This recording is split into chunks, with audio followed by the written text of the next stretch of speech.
Iran, Iraq, Taliban की entry, Hezbollah versus Israel.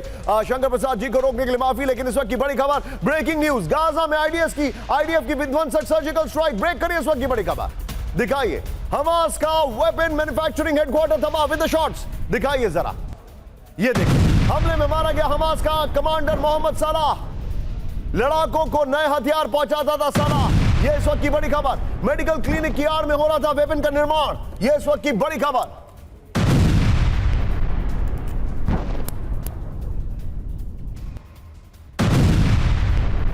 इस सब के बीच में एक और बड़ी खबर सीधा आई है, लेबनान में हिजबुल्लाह के ठिकाने पर आईडीएफ का हमला। एक और ब्रेकिंग, दिखाइए जरा शॉट्स, ये देखिए, हिजबुल्लाह के एयर डिफेंस यूनिट को किया गया तबाह। ये देखिए जरा राहुल, ये दोनों ब्रेकिंग, दोनों शॉट दिखाइए। बॉर्डर से 100 किलोमीटर दूर बालबेक में टारगेट, हिजबुल्लाह के वेपन फैसिलिटी को किया तबाह। ये दोनों तस्वीरें आपके सामने, दोनों शॉट्स के साथ। इस सब के बीच में एक और बड़ी खबर सीधे आई है, गाजा में स्कूल पर इजराइल का हमला। ब्रेक करिए जरा, हमले के वक्त स्कूल में मौजूद थे कई बच्चे, ये रिपोर्ट आ रही है। ये देखिए जरा, बच्चों समेत 14 लोगों के मारे जाने की रिपोर्ट। हमले में जलकर खाक हो गया स्कूल।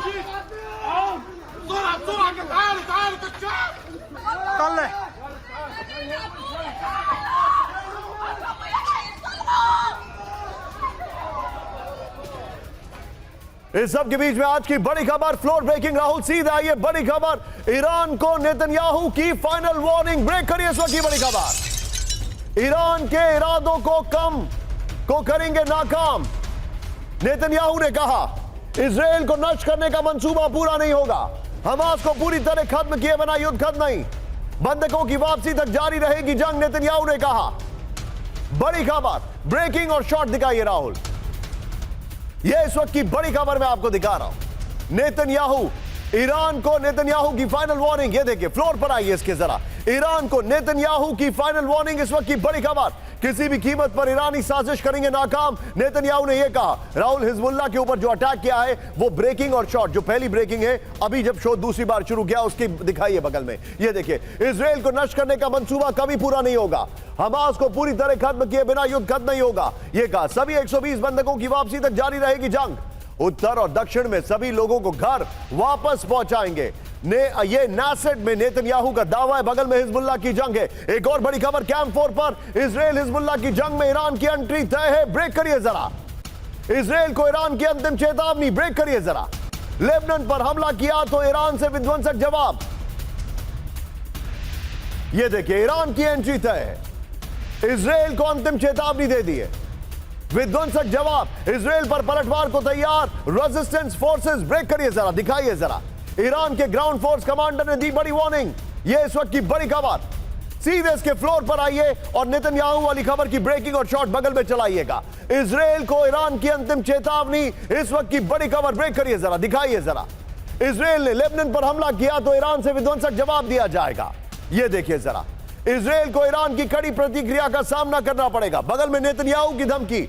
इजराइल पर जबरदस्त पलटवार को तैयार रेजिस्टेंस फोर्सेस, इजराइल को गाजा की तरह खामियाजा भुगतना पड़ेगा। ईरान के ground force commander brigadier general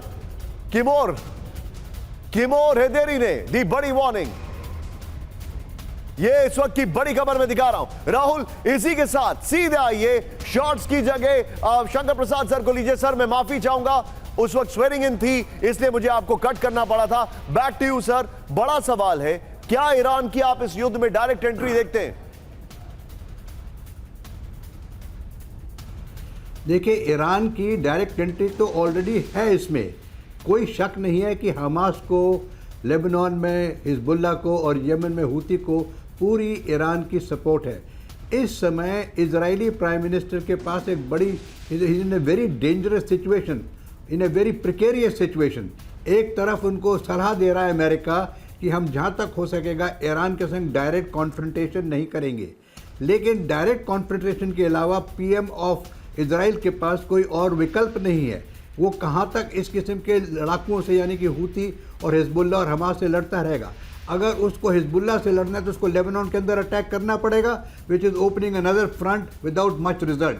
अगर उसको हूती को ख़त्म करना है तो अमेरिका के संग मिलकर यमन के अंदर जाना पड़ेगा। तो देखिए ये सवाल इस समय is a very dangerous and A very difficult situation for any prime minister in Israel. क्या वो अमेरिका की धमकी से ईरान पर कुछ नहीं कर सकता कि ईरान को युद्ध में अगर आ गया तो ये बहुत बड़ा, मैं इसको नहीं कहना चाहता, आपके शब्द में वर्ल्ड वॉर की तरफ जाएगी। तो इसलिए आई think it's a very very difficult situation.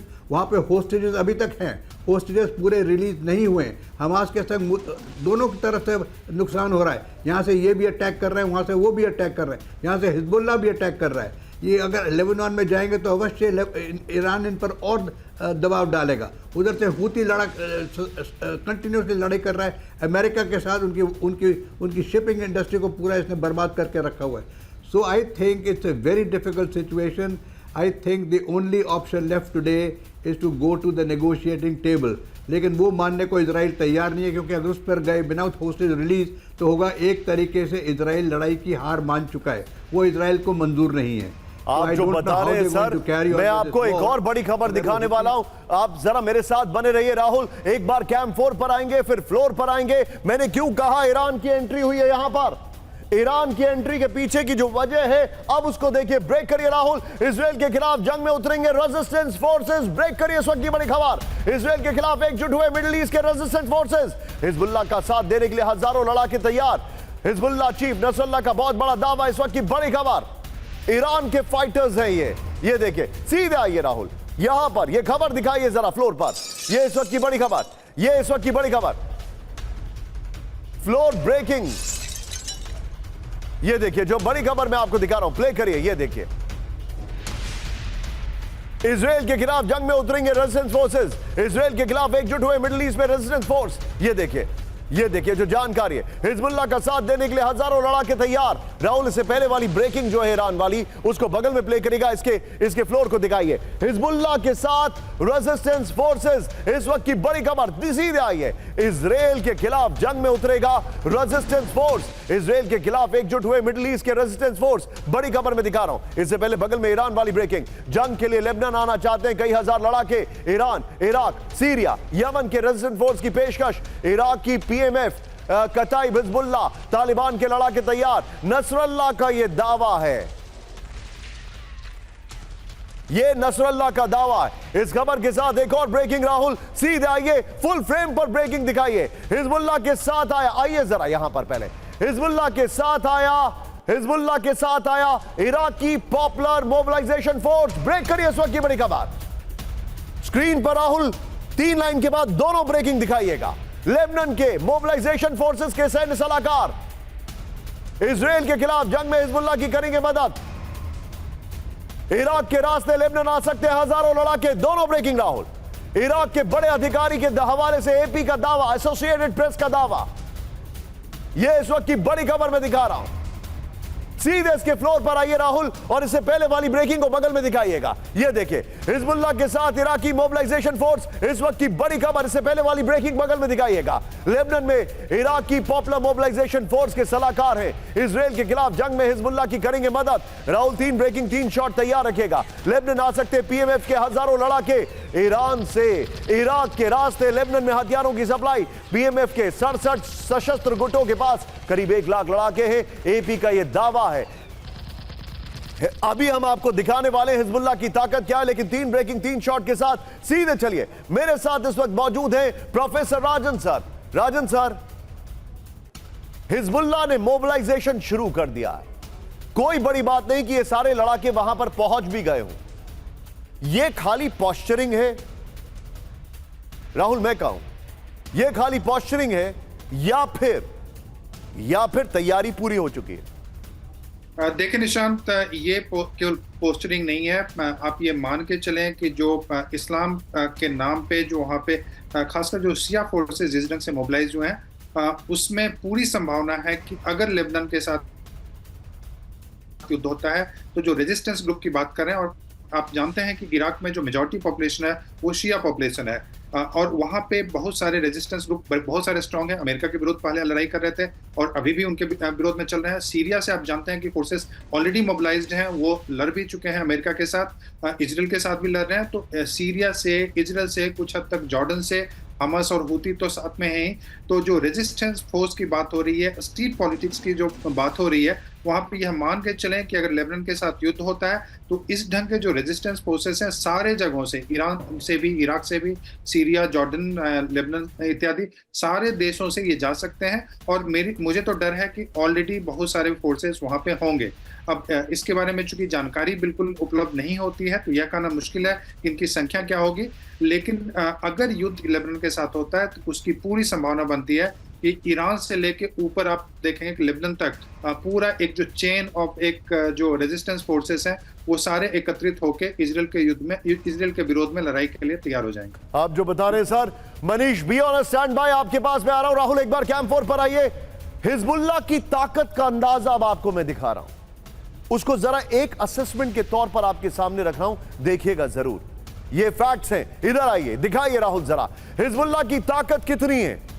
Hezbollah के पास 1 लाख से ज्यादा लड़ाके, ये देखिए जरा, हिजबुल्लाह के पास 10 लाख रॉकेट होने का दावा, 5 लाख मिसाइल, ईरानी ड्रोन, मोर्टार, एंटी टैंक हथियार। हिजबुल्लाह के साथ इराकी popular mobilization force, Taliban, Kataib Hezbollah और नुजबा मूवमेंट भी साथ में आ चुका है।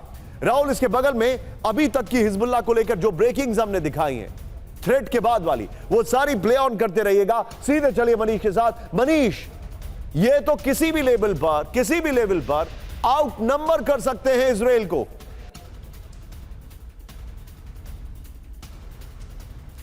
बिल्कुल निशान, देखिए सबसे मूल सवाल जो मैं अपने आप से पूछता हूं कि अगर मान लीजिए हिजबुल्लाह के 10-20 हजार लोग मारे गए तो चलो ठीक है, लेकिन अगर इजराइल के 10-20 हजार सैनिक मारे गए तो फिर क्या होगा? कौन उसका उत्तरदायी होगा? और कौन सी सरकार उसके बाद इजराइल में इस हिम्मत पर रहेगी कि नहीं, हमें लड़ाई करनी ही है? क्योंकि तब इजराइल की जनता नेतन्याहू से ये पूछेगी कि आखिर हिजबुल्लाह से लड़ने की नौबत आ क्यों रही है। देखिए, मेरा मानना यह है कि मिडिल ईस्ट में इजराइल की सबसे बड़ी ताकत थी अमेरिका का डर, जो कि अब खत्म हो गया है। इराक, ईरान, टर्की, इन सब ने अपने नए ताकत को हासिल किया है और हमास, हूती, हिजबुल्लाह जैसे संगठन लगातार अमेरिका से लड़ रहे हैं। हूती ने 7-8 महीने में दिखाया कि वो अमेरिका से अकेला लड़ सकता है। हमास ने दिखाया कि वो इजराइल से लड़ सकता है। ऐसे में हिजबुल्लाह के साथ अगर तमाम संगठन आ भी गए, मान लीजिए उसे 10-20% नुकसान हुआ भी तो हुआ, लेकिन इजराइल को इसकी कितनी भारी कीमत चुकानी पड़ेगी। और वो क्यों ऐसा चुका रहा है? क्योंकि हर बार वो एक गलती कर रहा है। 7 अक्टूबर को इजराइल ने गलती की थी हमास को अंडर एस्टिमेट करने की।